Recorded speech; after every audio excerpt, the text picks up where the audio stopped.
L'opération Brioche de l'Amitié de la PEI est de retour. Ces journées de solidarité auront lieu cette année, les 9, 10 et 11 octobre prochains.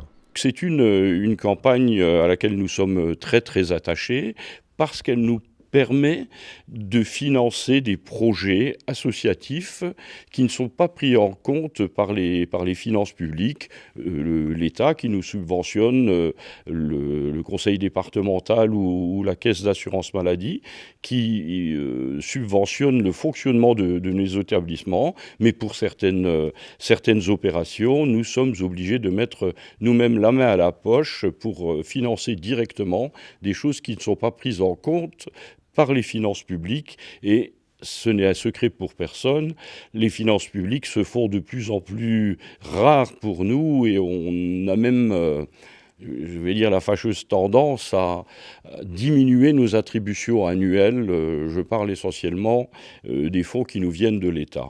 Donc cette brioche va vous être proposée à 4 € pièce, évidemment, libre à chacun d'être plus généreux, bien entendu. L'organisation de cette campagne relève des municipalités avec lesquelles nous avons un partenariat. Donc ce sont les communes qui, généralement, avec leurs associations, sillonnent les rues de leur commune et font du porte-à-porte pour proposer la brioche aux habitants.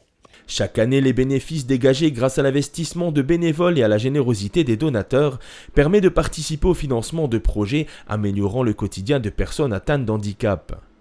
Si l'an passé, ces journées de solidarité ont permis de financer le mobilier de la nouvelle salle de restauration du foyer Robert Gauthier d'Amnéville, cette année, elles permettront de créer 2 logements.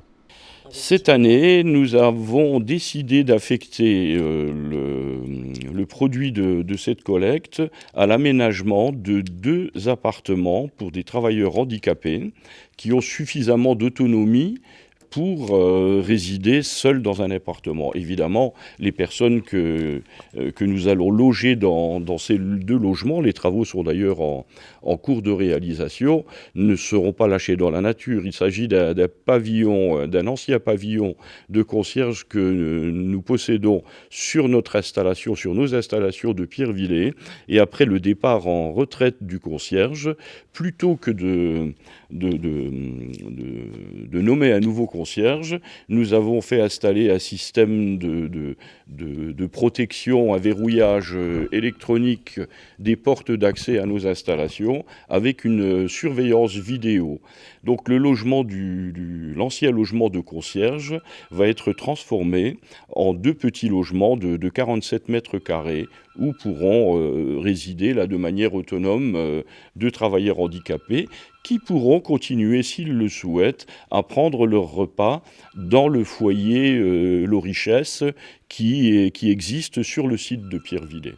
Si vous souhaitez apporter votre contribution pour la réalisation de ces logements, n'hésitez pas à réserver votre meilleur accueil aux bénévoles qui se trouveront dans différentes communes. La campagne est organisée par la commune d'Amnéville-Malancourt. Elle est organisée également à Bronvaux, à Mont-de-Lange, qui nous a rejoints l'année dernière après une interruption de plus de 10 ans. Les communes de Montois, de Roncourt et de Saint-Privat n'organisent pas la collecte, mais nous accordent une généreuse subvention à cette occasion. Et le maire de Roncourt m'a promis que pour l'année prochaine, il tenterait de réorganiser cette collecte, la difficulté étant, et on le comprend bien, pour chacun des maires, de trouver des bénévoles. Rendez-vous est pris donc les 9, 10 et 11 octobre prochains. La PEI compte sur vous et n'oubliez pas, l'abus de brioche est fortement recommandé pour la solidarité.